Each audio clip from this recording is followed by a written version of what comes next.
What is up, guys? Steve here with Scotch and Things, bringing you another knife video. This one is the Spyderco Magnitude. I just picked this knife up. So the Spyderco Magnitude has been out, I think, about 3 years. 3 years right now, and it is just a beautiful piece. Flat carbon fiber. Let's see, the steel is S30V. I know some guys knock that, getting an S30V on this expensive of a knife. I believe when it came out, the pricing was like $435. And so that's kind of where it gets knocked. It was, you know, being a Taiwan-made knife at that price point with that steel. But it is absolutely beautiful. Here it is. It's a Cary collaboration. The first one they did was the Rubicon, which was a little smaller. Pretty much kind of like this, a little smaller, orange pivot, G10 around the pivot and backspacer, which honestly, I think the orange looks better. I wish they would have done a different color than brown on this. I think that's one of my only detractors to this knife, is the brown color. You know, they could have done blue or something else just to kind of spice it up. A lot of people knock this flat carbon fiber finish compared to the gloss on the Rubicon. But in my opinion, I prefer this look and this feel better than the gloss on the Rubicon. So you have a thumb, or I'm sorry, not thumb, but a flicker for the finger tab. And I mean, look at it's just absolutely smooth. This thing is, I've heard people, can't remember who it was, maybe Epic Snuggle Bunny said that this was probably one of the best, smoothest Spydercos he's ever felt. And you can also Spidey flick it. I mean, this thing just is buttery smooth. I've seen complaints again also that the detent isn't very strong, so it just doesn't. I mean, you have to, you know, you have to flick it to get it to come out. And I think they did that. You know, put the weak detent on there, so you could either use the flipper tab or Spidey flick it. Those are just my thoughts. Just beautiful blade design. Did you see the marks coming down? They got vertical and horizontal harpoon tip. Great jimping, just phenomenal jimping. This is a huge knife. I mean, this thing just, but it fits great in the hand. I'm going to carry this. This isn't going to be like a work type knife for me. This is going to be like, I've started carrying two knives, something a little bigger like this. I've really kind of gotten into and started enjoying bigger knives. And then I usually, when I'm carrying something like this, I'm usually carrying my Delica 4, just that, or my Leek, just something smaller that, you know, if you need to pull a knife out, you're not pulling this giant monster out and freaking people out. Pocket clip, you know, it goes with the curve of the handle. I really like that. Some people have complained about that too. Honestly, my only complaints are just really the color of the pivot. I mean, it looks good, but I think they could have spiced it up with something other than brown.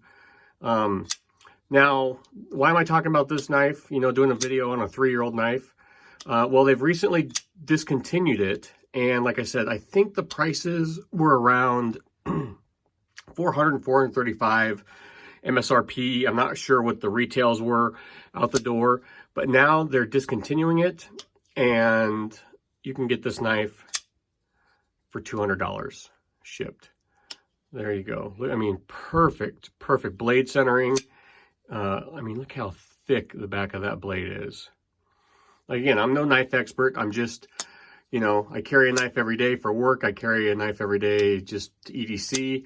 And I've really, I mean, see how much, I mean, this knife is just a ton of fun to handle and to flick and to Spidey flick. It's just smooth. But like I said, so they've discontinued this knife, and now I got this for $200 shipped. that is, you have to look around. Blade HQ, I think what caught my eye, Blade HQ had it for like $260, which is still a pretty good price in my opinion. And I just did some looking around and found some other retailers were getting rid of them even cheaper. I don't know, like I said, I'm just kind of getting into this. I know Spyderco does flash, I think flash runs where they destroy the tooling afterwards, and sprint runs. This was a production knife, I think, for 3 years. Correct me if I'm wrong. But now they're discontinuing it, so I don't think they'll bring it back. And it's honestly just a phenomenal knife. Like I said, it's probably my smoothest knife I have right now. It's buttery smooth. Oh, maybe my only complaint other than the color is this liner lock. Do you see the texture on that? God, the lighting's kind of bad. Sorry, guys.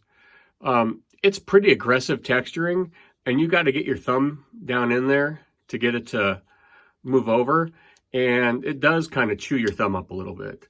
That would be my only negative, like as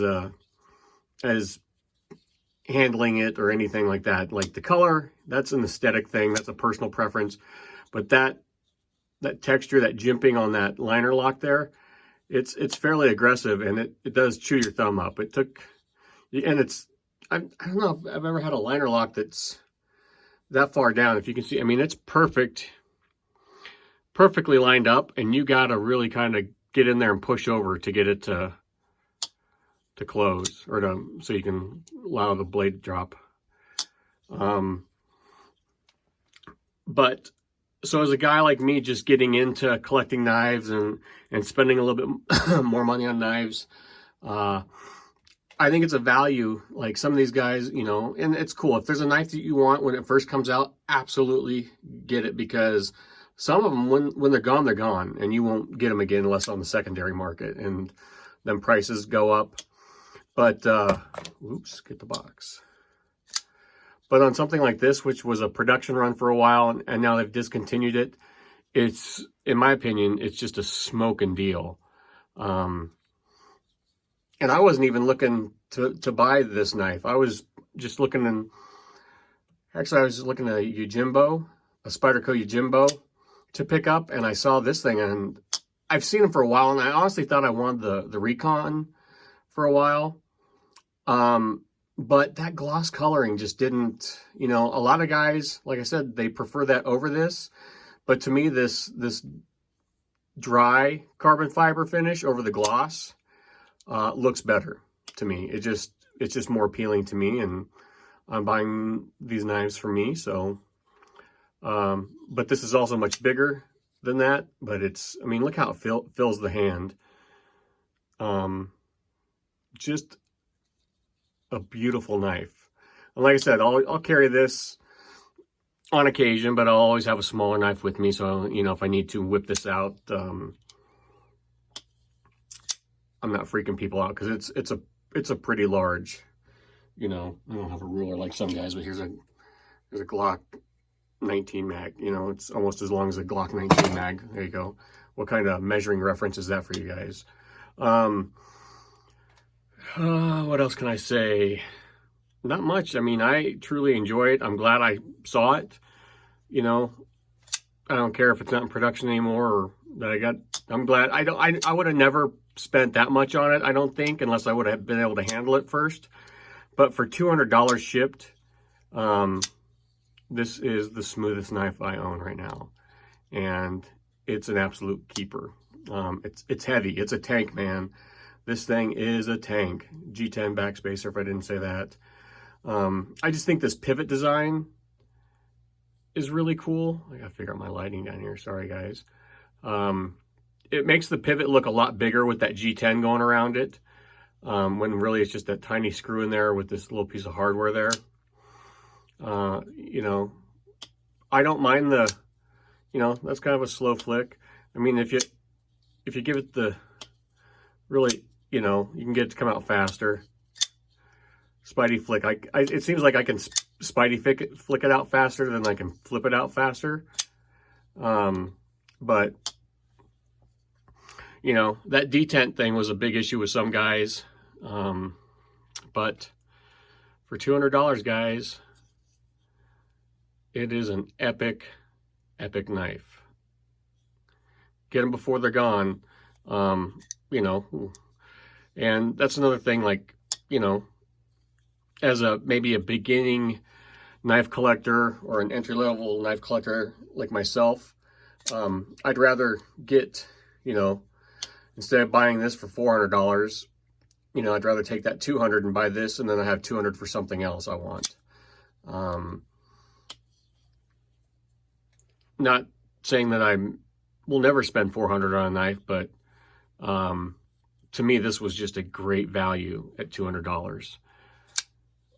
And I think it's a beautiful knife. You know, it doesn't come very sharp. I don't know, like my Delica was razor sharp, and this thing is not really, I mean, you can get some hair gone, but it takes some effort. Not that sharp out of the box. So maybe that, you know, I'm not a great sharpener. So to me, I'd like to see knives come razor sharp out of the box, just because I'm lazy and it would help me out. But there you go, guys. Spyderco Magnitude. Epic, epic knife. Big knife. It's not for everybody, but like I said, if you're into knives, definitely take a look at it, because this thing is, it's just a beautiful piece. It's great in the hand. You know, I'm not huge on steels, guys, so to me it's great craftsmanship, the carbon fiber and the steel. I mean, look, this knife isn't going to be a heavy duty cutter for me. It's going to be more of a showpiece. You know, you take it out and I need to, you know, cut some tape out off of something. You know, I'm not going to be going through cardboard with something like this. Maybe I will. I don't know. If I do, you know, I'll show you guys. But like, share, subscribe, comment down below. What knives are you guys carrying? And would you carry a piece this big or carry something like this? And don't get me wrong, there's still, just because I'm spending more money on knives nowadays, I'm still always out there for the value knife that's a good value for the money, that's going to get the work done too. So, all right, I'll talk to you guys later. Definitely, if you're in the market, now is the time to pick up a Magnitude before they're gone.